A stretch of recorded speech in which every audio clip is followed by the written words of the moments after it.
Estamos aquí en las oficinas de la Amauta Iwasi, en Quito, y me encuentro aquí con el rector de la universidad, el señor Luis Fernando Zarango.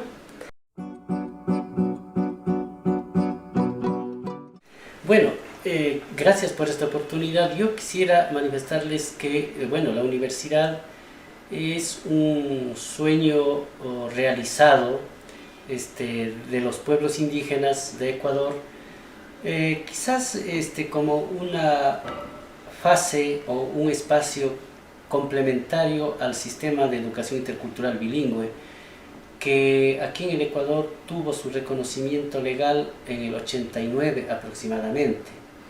Entonces, desde el 89, los pueblos indígenas que teníamos esta ilusión de contar y de tener una educación propia, una educación autónoma, que era la educación intercultural bilingüe, veíamos como que faltaba algo, y era la parte superior, podríamos decir, de la educación. Y por lo tanto, desde entonces, siempre se ha soñado con contar con una universidad.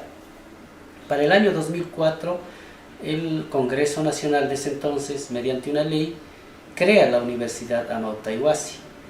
Pero tenemos ahí un problema, y es que el Estado no reconoció, digamos, un rubro, una partida presupuestaria para poder financiar las necesidades, financiar incluso, digamos, la posibilidad de acceso de los jóvenes indígenas a la universidad. Lamentablemente nos dieron como única opción la de ser una universidad particular. Claro, esto ha creado mucha confusión. Alguna gente cree que esta universidad entonces se prestaba para un lucro, digamos, de las personas que estamos al frente. Sin embargo, pues hemos demostrado de que no es así. Más bien es hasta ahora la posibilidad de tener una especie de autonomía también en el pensamiento y en las formas de hacer educación. De hecho, entonces ahora vamos a cumplir en abril del próximo año 10 años de creación. Pero bueno, ahora, antes de que se culminen los 10 años, el Estado ecuatoriano, por intermedio del Consejo de Evaluación y Acreditación del Ecuador, ha decidido suspendernos definitivamente en nuestras actividades como universidad. Es decir, esto significa que salimos del Sistema Nacional de Educación Superior. Dejamos de ser universidad, pero esto no implica que nosotros vamos a dejar de hacer actividad de formación, actividad académica o como se llame, con los pueblos y nacionalidades. Los pueblos y nacionalidades tenemos nuestras necesidades de formación, de capacitación, y vamos a continuar en esta actividad. Claro, no vamos a poder dar títulos como lo veníamos haciendo, aun cuando nosotros diríamos que ya la universidad estaba sitiada, estaba acorralada desde el 2011, porque en el 2011 a nosotros ya nos prohibieron de que pudiéramos recibir nuevos estudiantes. Entonces no tenía sentido prácticamente continuar en esa situación. Entonces más bien para nosotros creemos que es mejor en cierta medida que se haya dado este cierre, porque es la culminación de toda una campaña de hostigamiento, una campaña, ¿no es cierto?, de poner problemas a la gestión de la Amauta Iwasi como universidad.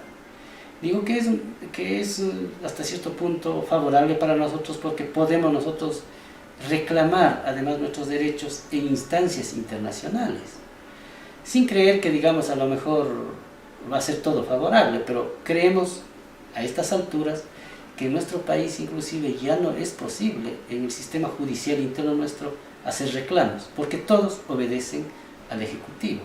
Entonces, por lo tanto, digo yo y sostengo que es mejor que se haya dado esto. ¿Por qué? Porque esto nos va a permitir unirnos también al interior de los pueblos indígenas para conversar sobre este tema, porque no es solamente la universidad. El Sistema Nacional de Educación Bilingüe, que obviamente está respaldado por una ley, este momento se encuentra paralizado, se encuentra cooptado, se encuentra ocupado por el gobierno. Es decir, la ley está ahí, los reglamentos y todo te permiten hacer muchas actividades, incluso autónomamente, de dirigirnos, de autodirigir nuestra educación, pero vemos en la realidad que no es así. este momento se encuentran cerrándose escuelas en las comunidades.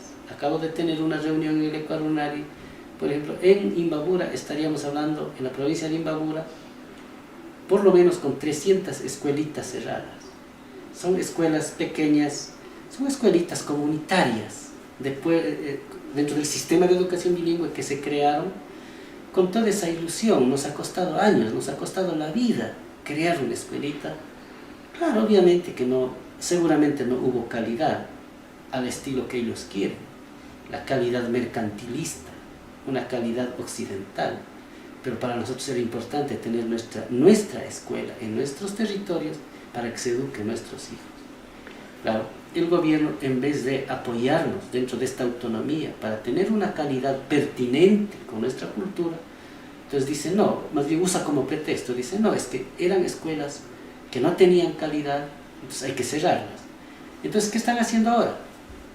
Han creado las unidades educativas del milenio, que se llaman, que son unas escuelas gigantes en infraestructura, que son unas infraestructuras, como ellos llaman, edificio inteligente. A nosotros también nos pedían acá en la universidad edificio inteligente.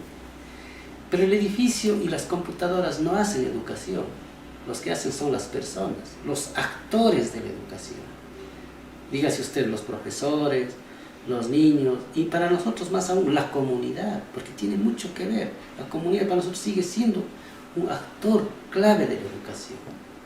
Entonces a ellos no les importa eso. Entonces han hecho unas escuelas gigantes que tienen máquinas, que tienen todos estos adelantos tecnológicos, y bueno, tienen una cocina, tienen sitios para poder pernoctar. Es como estos internados. Y a mí se me viene inmediatamente la idea de los Indian School, que yo pude ver en Estados Unidos, y me contaron también que existieron en su momento en Australia. Canadá. Y Canadá, me imagino.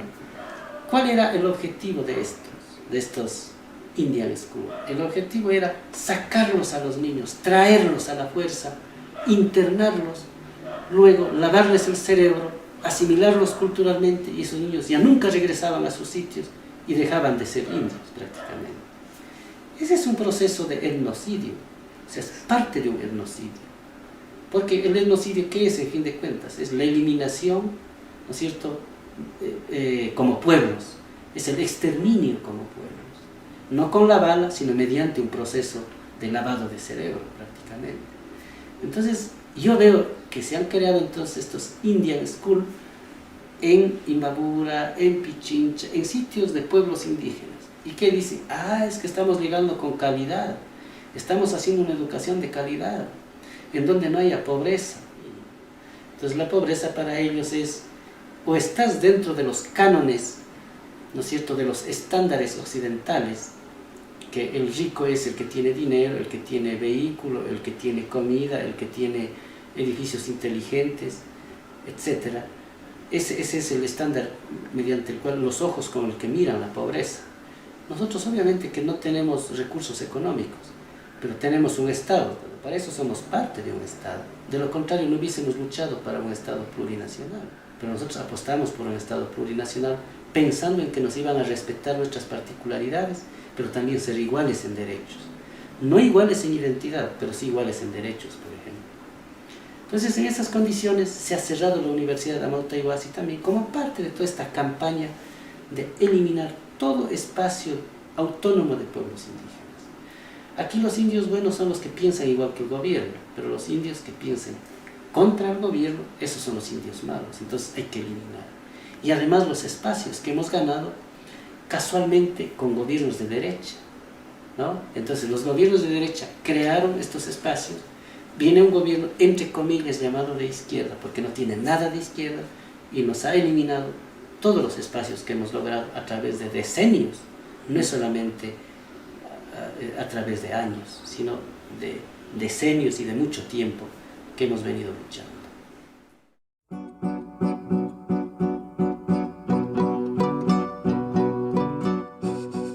Correcto. Si a mí me pidieran que vaya a evaluar una universidad, una escuela, un establecimiento del Canadá, lo primero que haría es estudiar algo sobre la realidad de Canadá, y más aún el modelo pedagógico. Y si es que no hay modelo, por lo menos que me den algunos datos, ¿cierto? Pero estos no hicieron eso. Esta gente sabe que existe el convenio 169, pero tienen terror de aplicarlo, ¿no? Entonces hemos dicho desde un inicio, vamos, hagamos un modelo de evaluación, pero construyámoslo conjuntamente, que eso dice el convenio 169. No, ellos contrataron a unos tecnócratas jovencitos que acaban de venir, no sé, de Europa, graduados, que nunca han sido, no han hablado, ni siquiera han estudiado interculturalidad, peor, no han sido profesores en ninguna parte de interculturalidad, y fueron contratados para armar el modelo. Hicieron un modelo, pero claro, hay que adornar algunas cositas poniéndole intercultural, poniendo sabios indígenas, poniendo cositas pequeñas, ¿no? Pero inclusive hasta en el proceso que ellos querían socializar, que con nosotros dijimos, bueno, vamos a socializar en las comunidades, pues donde estamos haciendo actividad académica, no aquí. Nos invitaron a un hotel a darnos de comer bien, a un hotel de lujo, yo no sé cuánto gastaron ahí. Y entonces ahí socializaron, y decían en la carta, por Dios, no vengan más de 6, solo 6 vendrán. Socializaban con 6, para mí eso no es socialización. Y ahí hablábamos con esta gente, con los técnicos, tratábamos de hacer entender el convenio 169. Y ellos nos dijeron claramente, no, es que nosotros aquí tenemos que poner que la Ley Orgánica de Educación Superior es la que manda aquí. Esa es la esencia. El convenio 169 no tiene que ver nada acá. Eso nos dijeron claramente. Entonces, aún así nosotros aceptamos ir a la evaluación. Nosotros ya sabíamos que íbamos a sacar, incluso pensábamos que íbamos a sacar más bajo, porque no teníamos posibilidades de sacar un puntaje alto. Porque si usted arma un modelo que no tiene nada que ver con su realidad, ¿qué puede aspirar usted? ¿A qué puntaje puede aspirar usted? Entonces nosotros ya sabíamos que no podíamos tener un puntaje alto. Sin embargo, porque nosotros les manifestamos que nosotros no les tenemos miedo a la evaluación, pero lo que estamos insistiendo es que nos hagan una evaluación pertinente con nuestra realidad.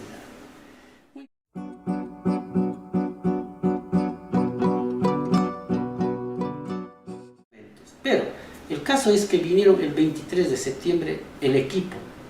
Aquí vino un equipo de unos 16 más o menos. Pero además vinieron con 2 guardaespaldas. Es decir, con unos ojos de policías para ver a unos delincuentes más o menos. Y nosotros estábamos acá esperándoles nada más, pensando que iban a venir técnicos, no policías. ¿No? Querían amedrentarnos. Entonces les dijimos, bienvenidos. Vamos a aceptar la evaluación, pero que quede claro de que no estamos de acuerdo con el modelo de evaluación.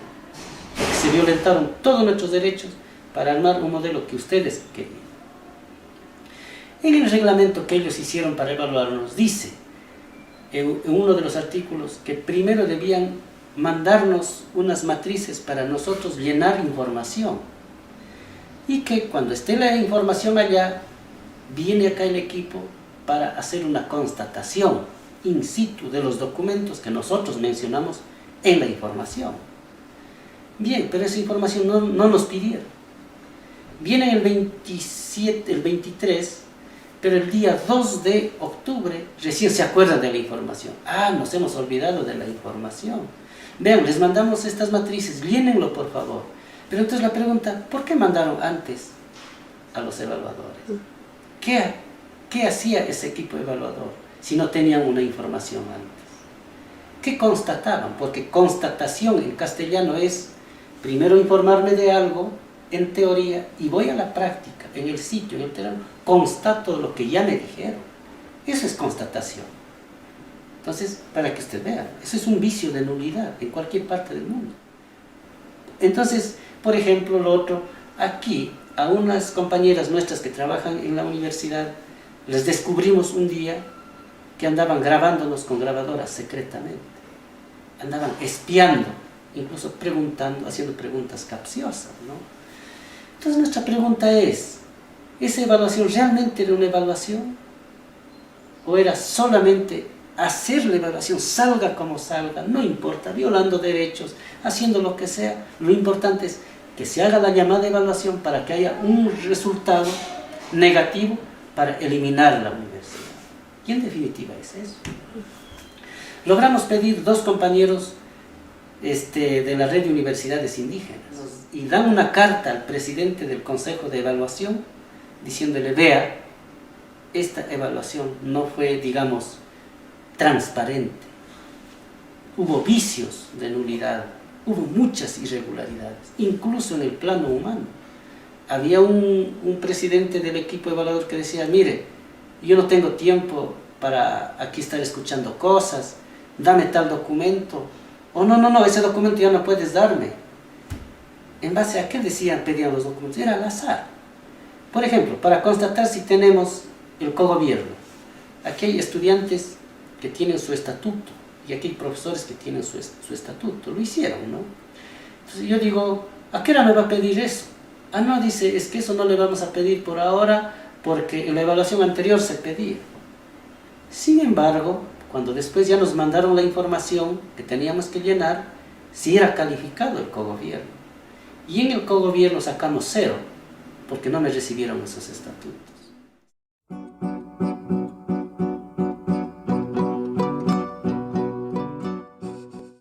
Es decir, todo estaba fríamente calculado, como se dice, ¿no? Claro. El tema era hacer una evaluación que salga, digamos, de lo más...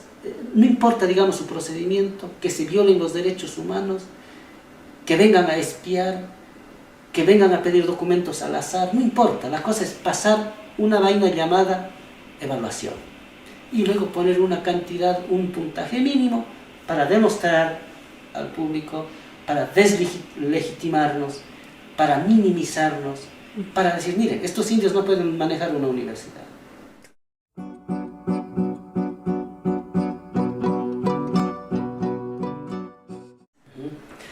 Mira, yo creo que bueno, no solamente nosotros, sino algunas experiencias que se están dando. Justamente tuvimos una última invitación al Perú, en el sur del Perú, los aymaras están armando su universidad. Entonces, pero la pregunta que nos hacían nosotros, oiga, ¿y cómo hicieron? Oiga, nosotros queremos ser estatales, como si fuera una gran cosa, ¿no?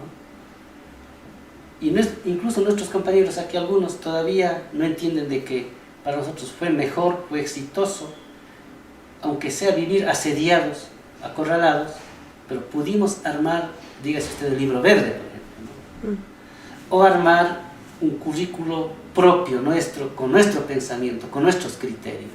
Eso es bastantísimo. Porque si hubiésemos sido estatales, olvídese, no hubiésemos podido hacer absolutamente nada.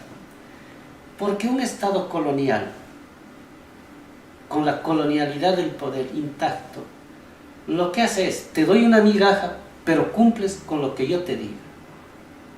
Es decir, no puedes salir de los cánones de pensamiento del Estado. Eso les decíamos a los compañeros aymaras, pensaránlo bien.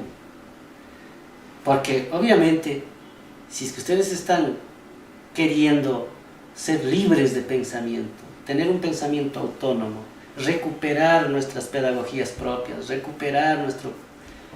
sistematizar nuestras epistemologías. Oiga, y si es que dice al Estado, bueno, usted vigíleme, me da sus centavos y luego tiene que vigilarme, ¿cómo piensa hacer eso? Es imposible. No podría entender. Inclusive en los estados un poco más avanzados, llamaríamos Nicaragua, inclusive ahí tienen sus peros. Tienen ahí, los compañeros de las regiones autónomas de la costa caribe tienen su ley de autonomía. Pero ese es solo un dicho, porque en la práctica tienen que someterse a lo que manda el Estado, a los estándares, a una educación estandarizada de alguna manera por parte de los estados. Entonces, digo que en alguna parte, no conozco ahora, que gocen de algo de autonomía, será pues que esa estandarización no es tan fuerte, ¿no? Que permiten de alguna manera, toleran de alguna manera alguna diferencia. Aquí lo toleraron 9 años porque no nos daban un centavo partido por la mitad, por eso lo toleraron. Ellos creyeron que íbamos a morir nosotros mismos por nuestra propia cuenta. Se dan cuenta que no vamos a morir por nuestra propia cuenta, de que inclusive en los últimos tiempos íbamos teniendo más fuerza autonómica con los pueblos donde empezábamos a hacer actividad académica y lo vieron peligroso.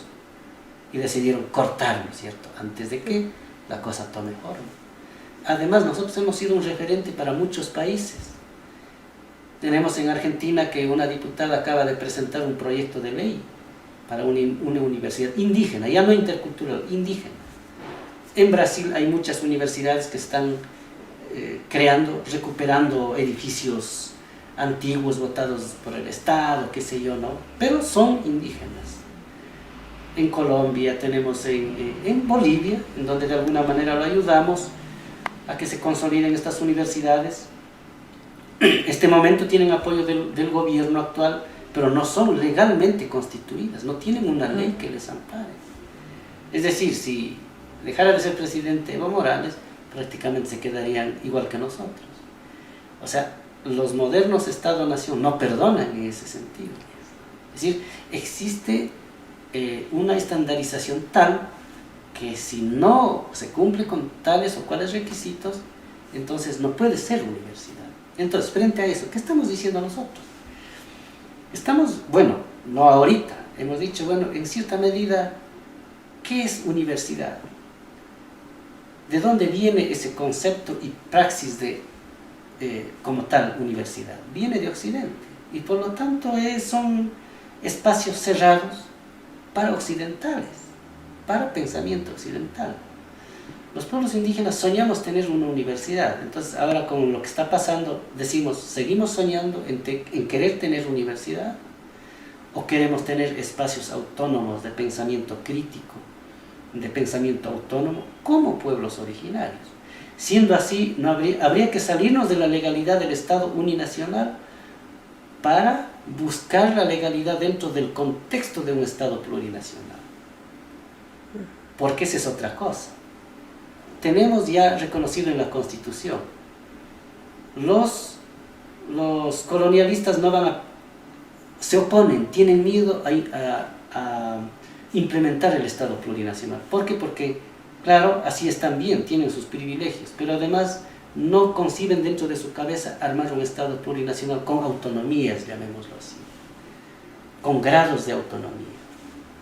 Nosotros tenemos que pelearle, es decir, nuestra pelea todavía está por empezar para hacer realmente un Estado plurinacional donde podamos nosotros hacer nuestros propios espacios, llámense universidad, pluriversidad, o como se llame. El nombre es, bueno, de alguna manera es lo de menos, pero quizás habría que pensarlo seriamente si nosotros queremos ser universidad. Yo creo que inclusive por ahí va nuestra actitud de descolonizar también, ¿no? ¿Por qué queremos someternos a un concepto que no es nuestro? Y que ahora vemos que el Estado colonialista, el Estado uninacional, como hace todo lo posible por mantener bajo su poder, bajo su dirección, bajo su hegemonía, todos estos conceptos y estas prácticas. Entonces, eso también nos ayuda mucho a nosotros para reflexionar. Y creo que vamos a reflexionar a nivel continental, porque las iniciativas que se están generando ya van a pensarlo dos veces, ¿no? O sea, ¿nos conviene o no?